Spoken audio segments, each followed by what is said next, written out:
Welcome to the Jay-Z Show. I'm Zafar Sobhan from Dhaka, Bangladesh.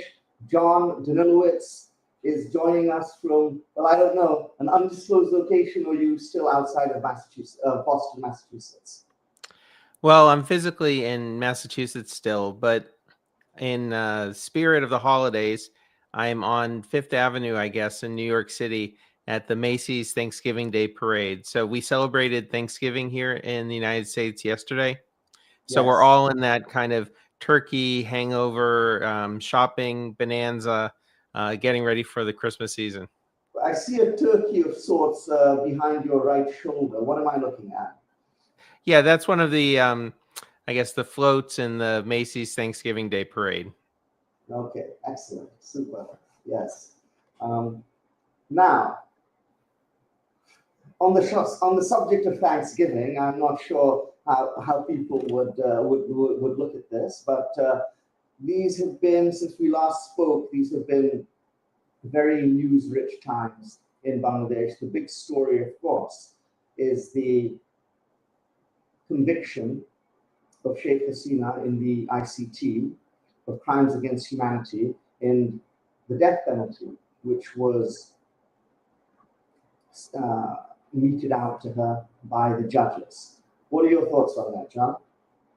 Yeah. So I took a couple days hiatus from social media to correspond with the holidays. And as I've come back, I was thinking today, what I'm thankful for. So I don't want to be, macabre and say that I'm thankful for the death sentences.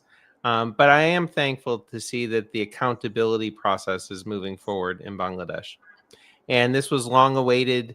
Again, the verdict, I don't think, was a surprise to anyone, and there's been a lot of commentary that's been written since about the verdict, the implications, critiques from the I think predictable corners. But for me, really, what I've been thinking about and focusing on is the implication of the verdict for Hasina herself, for her co-accused, for her family, and for the Awami League as a party. So in some ways, again, we're entering this new phase of elections with, I guess, the declaration of the election schedule happening any time now.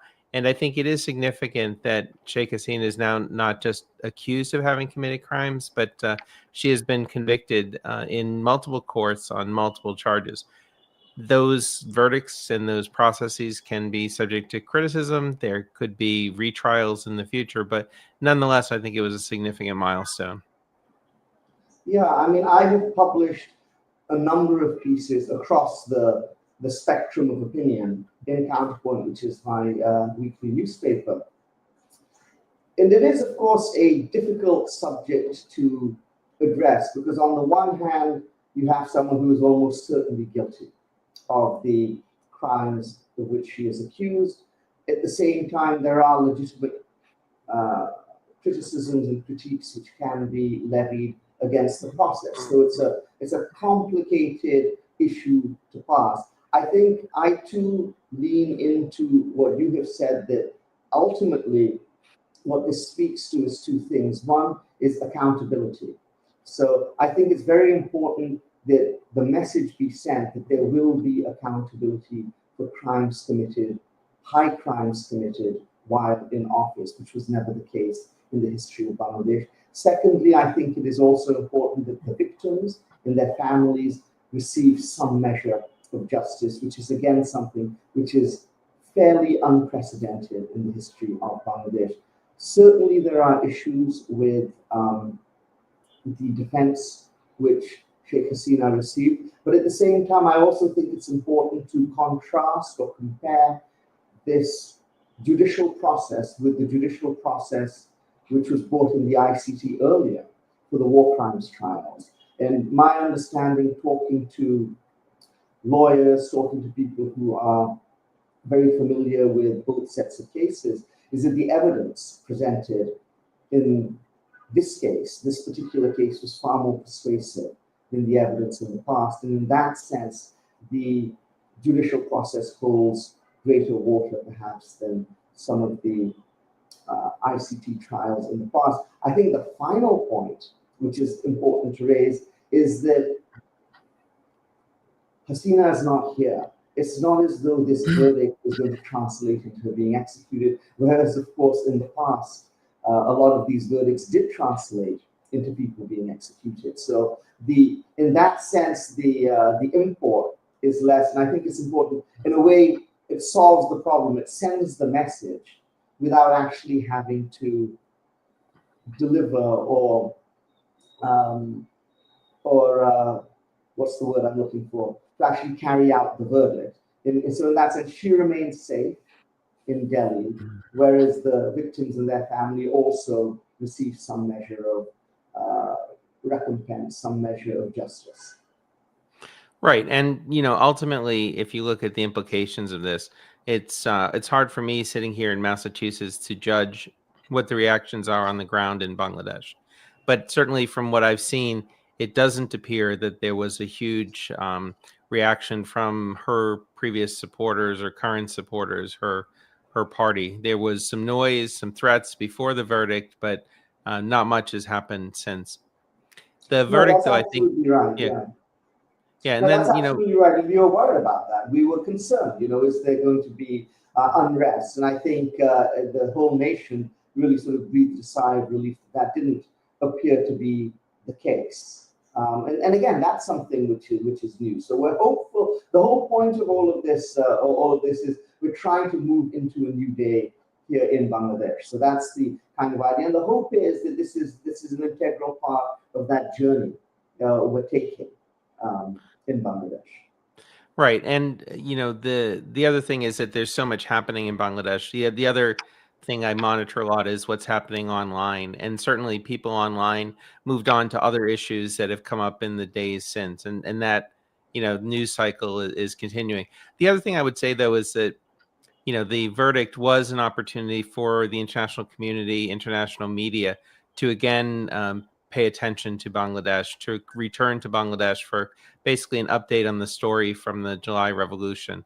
So there was a lot of commentary. There was a lot of discussion on media channels around the world, not surprisingly, particularly in India, which has obviously a great deal of interest in what's happening in Bangladesh. But for me, it was interesting because on the one hand, there's the reactions of the normal kind of suspects in the media and the establishment who I think use their usual kind of hyperbole to try to generate clicks and views, etc. But at least I found that the reaction from the Indian government was a lot more measured than I had anticipated.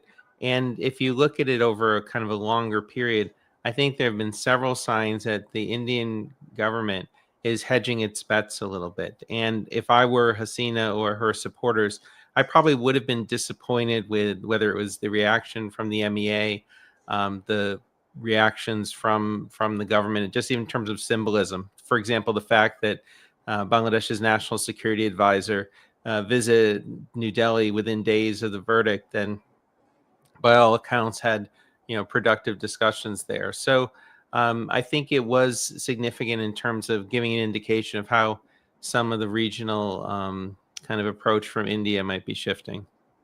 No, that's absolutely true. I too was struck by the measured nature of the response from the MEA in India. And as you said, that was followed very quickly by the meeting between Khalil Rahman and Ajit Doval, the respective national security advisors of both countries, which by all accounts was very cordial. And I think my understanding, my sources tell me that they have really come to an agreement in that India has accepted the current state of affairs that we have in Bangladesh. They have accepted the elections will happen in February. They have accepted that the elections will happen without the Awami League. And ultimately, they have accepted our government's position, the Bangladesh government's position, that the reason the Awami League has been left out of the election is largely to do with the conduct of Sheikh Hasina and her government. And they accept that argument. And I think what they're looking for, they're looking towards the future. They have made it very clear over the past year that they are not comfortable with the interim government we have in place. So they've been pushing for elections. Well, we're going to have elections. We will have an elected government in place in Bangladesh within very short order. And so they're looking forward to more normalization, to doing business with an elected government. And I think also they feel that the Awami League will play an important part in the future of Bangladesh, but they are open to the notion that that does not necessarily mean Sheikh Hasina and her family. And they're looking forward to a future of the Awami League, which is the idea being that the Awami League still has many adherents, many voters. It represents a significant chunk of the Bangladeshi electorate. And those people, deserve a choice, but the party then needs to be separated out from the leadership of the party, which is extremely compromised and will continue to be compromised in light not only of the atrocities which were committed last summer during the uprising, but indeed over the last 15 years. Right. And it's obviously been a difficult couple of weeks for Sheikh Hasina and her family and their supporters. Not only did you have the verdict in the ICT case, there was the verdict in the anti-corruption case involving the plot allocations and Perbochal. There was the discovery of Al Capone's vault, or Sheikh Hasina's vault in the bank, and the jewels and gold that were found. So again, I've seen various explanations for why these valuable items were sitting in a safe deposit box. I've read the defense put forward by members of her family about the plot allocations. But again, taken as a whole, that's the other side of this. On the one hand, there's the brutality, but then there was the overall sense of abuse of power, abuse of position, the nepotism, the corruption that characterized the regime. So I'm not sure from a marketing standpoint, this is exactly the message that you want to send to people. So, again, it's kind of a tale of two cities, as it were. You have, a bad week or a bad couple of weeks for Sheikh Hasina, her family, and her party. And then you have, the elections coming up, which presumably will bring the BNP and Zia Rahman's family back to power. But on that side, that obvious positive trajectory has been interrupted by what I understand are some very serious reports about Begum Zia's failing health. This is something, of course, everyone was talking about in Bangladesh for the last 24 hours. We were hearing reports of this, and it had been a subject of considerable concern and speculation. The latest reports I am hearing from informed sources on the ground is that she has stabilized and improved a bit overnight. So, for what it's worth, and of course, she has suffered severe ill health over the last several years and has always been able to bounce back. She's obviously a very resilient person, so one can hope that that this is a similar incident, though of course it's perhaps too early to say for sure. Right. And, it was interesting to see that when the BNP announced their presumptive or prospective lists of candidates for parliament, Begum Zia was identified as being the candidate in 3 constituencies. Correct. Yeah. I guess. She did make an appearance at Armed Forces Day where she received very much the hero's welcome and, was greeted warmly by the military brass, civil society, political leaders, etc. So in one way, her profile had been higher than normal recently. I don't know if this may have taken something out of her, which then led to this setback. But the other curious issue which this raises, again, is the issue of Tariq Rahman's eventual return to Bangladesh. I saw a statement he put out, and, I understand that this is a deeply personal issue for him and his family as they look at Begum Zia's health. But if you're a public figure, you don't, I don't think, get to hide behind the private citizens' protections, as it were.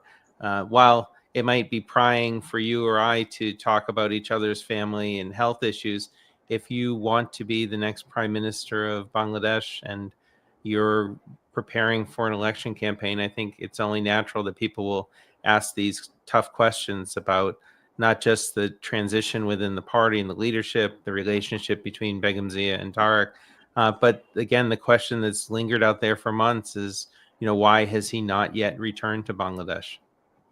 Yeah, and I mean, as you say, this is a question which predates Begum Zia's recent return to the hospital. And it's something which, everyone has speculated about. And we haven't really received any good answers, or any answers really, from the BNP camp as to why this is the case. It's possible that there are security concerns, but at the end of the day, at some point, security concerns will always be there for public figures. And at some point, you really have to take the bull by the horns and say, I am going to, whatever security concerns there are today will not be any different in December. They will not be any different in January. They probably weren't any different 6 months ago. So I don't know if that is a legitimate reason to hold back.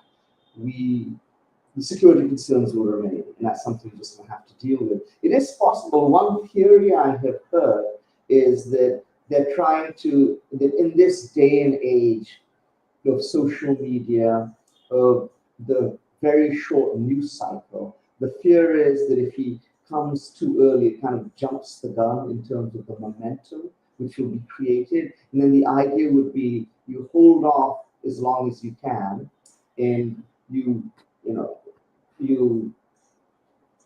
ride that wave all the way to the election. When he comes back, there's a huge party to greet him at the airport. Then he goes on a 2-month tour of the country, and you really kind of ride that wave. And if you do it too soon or too early, it will dissipate. I mean, I'm not sure. That's one theory making around. What do you think? Yeah, that's I've heard that a lot from people too, and there may be a certain electoral calculus that in which that makes sense. But for me, when it comes down to candidates and elections and then governing, so much is based on public perceptions and public trust.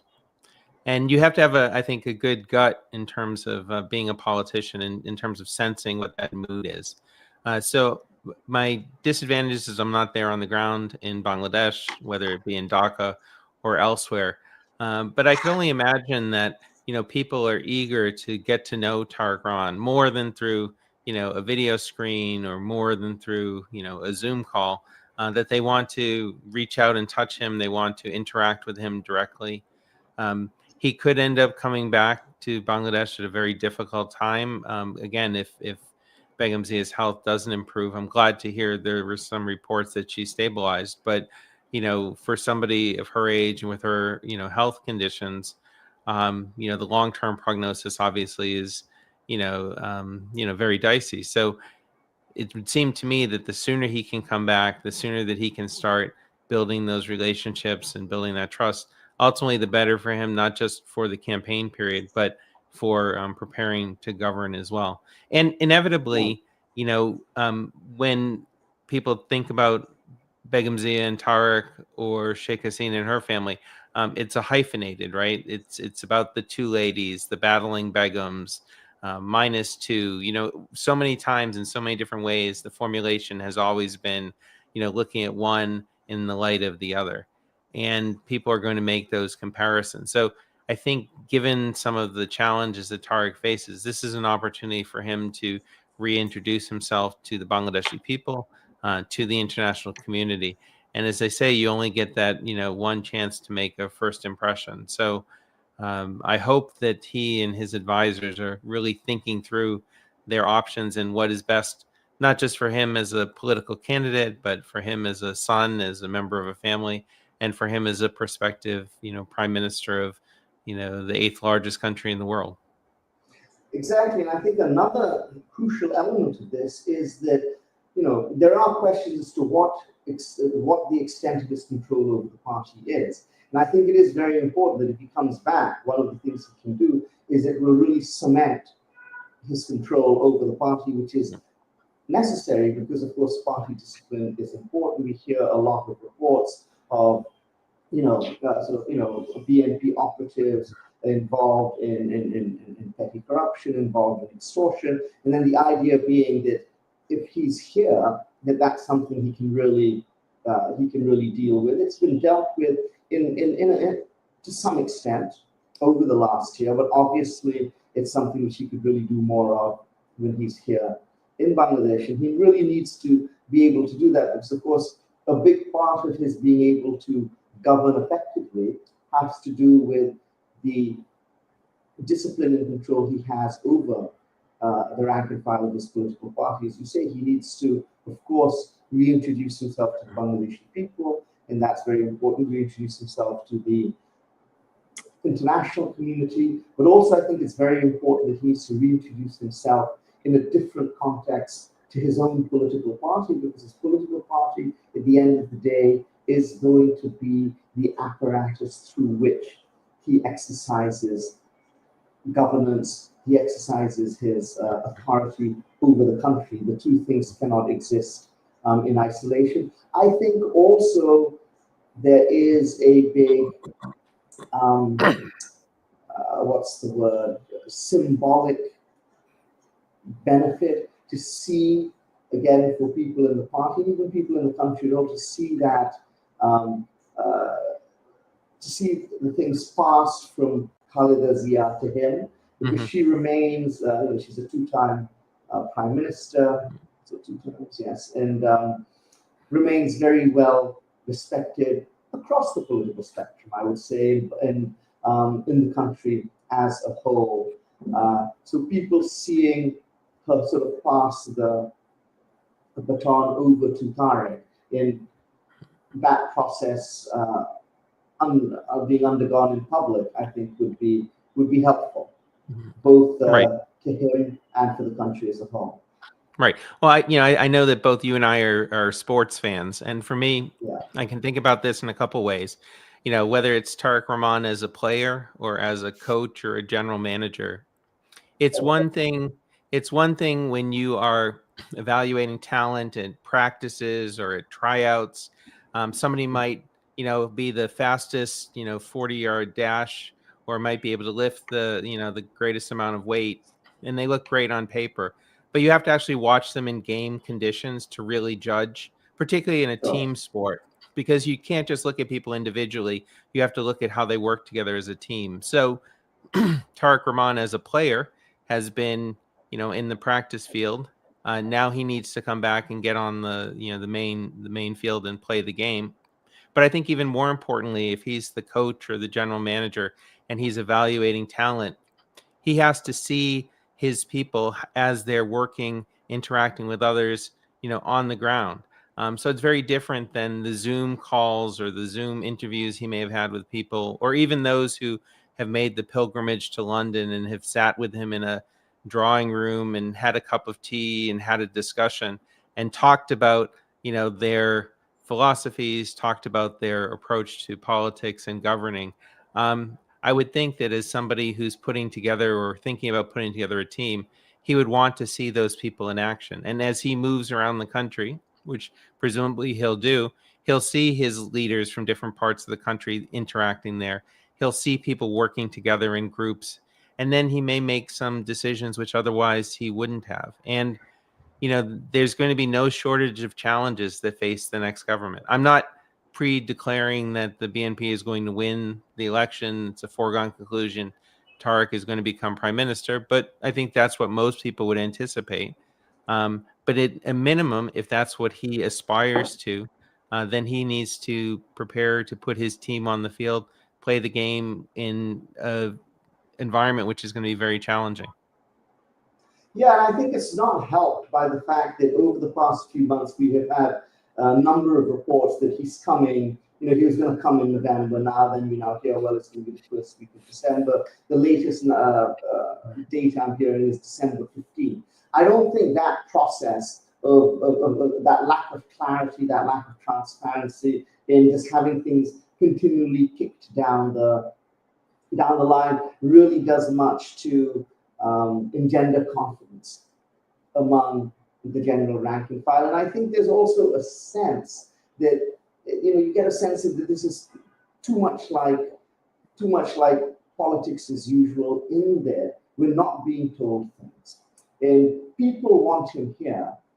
And one of the things we had hoped in terms of sort of the BNP 2.0, you could say, or in Bangladeshi politics 2.0, is that the people are more sovereign than they have been in the past. And really, people would be our elected officials, our politicians would be far more sensitive to public opinion and what the public wants to see, rather than, look, I'm going to come when I want to come. So there's a little bit of a sense of that, things that it seems kind of like an old school way of conducting oneself. It seems like kind of an old school way of communicating with the general public, which is also, I think, part of the problem. It would have been a great way, really, to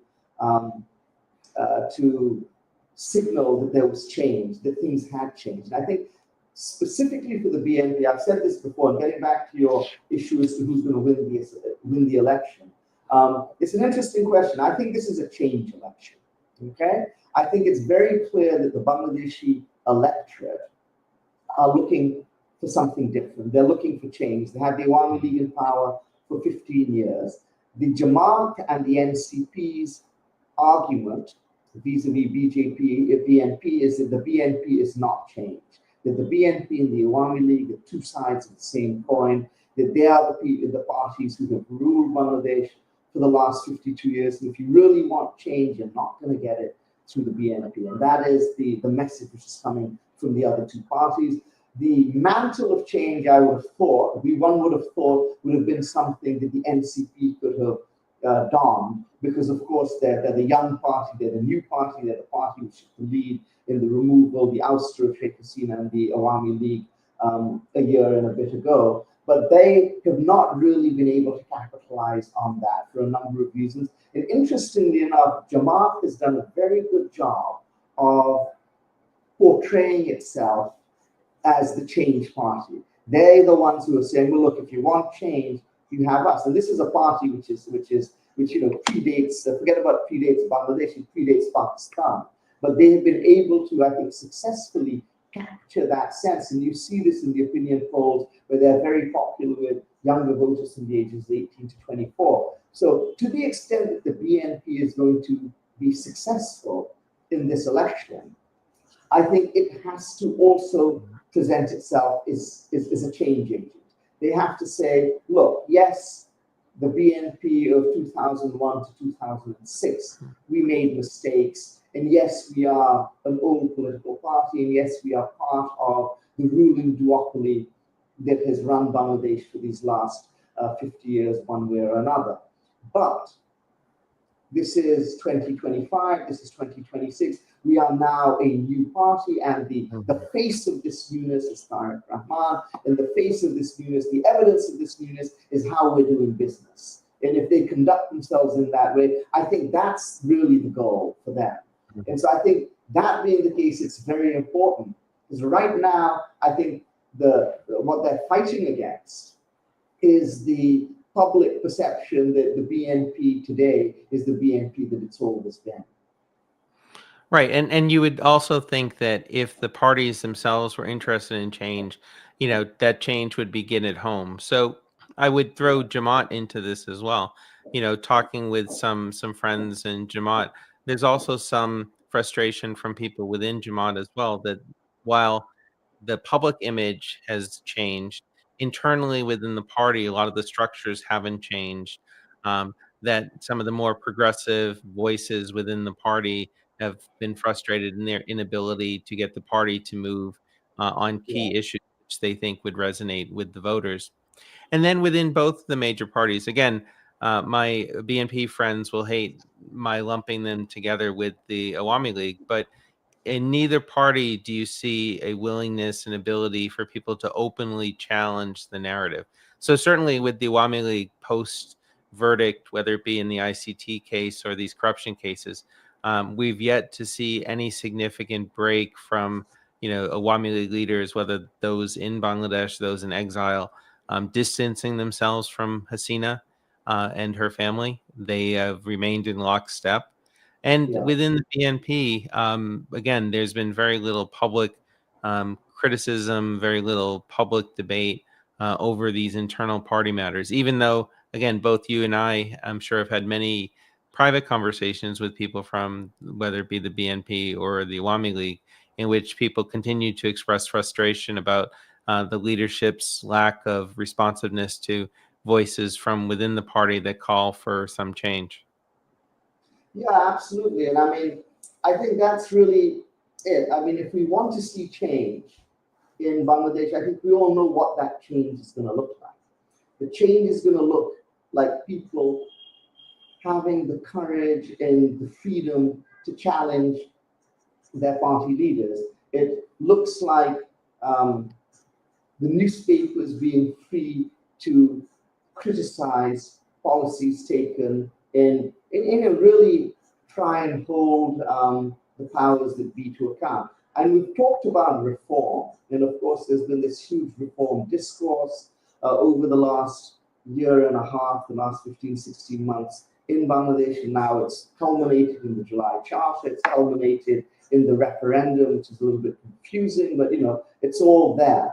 But it seems to me that at the end of the day, the real reform we need is the one we have been talking about. And then stepping back even further, fundamentally what we actually need then is a reform of the way, people like myself, Bangladeshis, actually think and feel. So ultimately it's up to us to demand these of our political leaders, to demand these of the powers that be.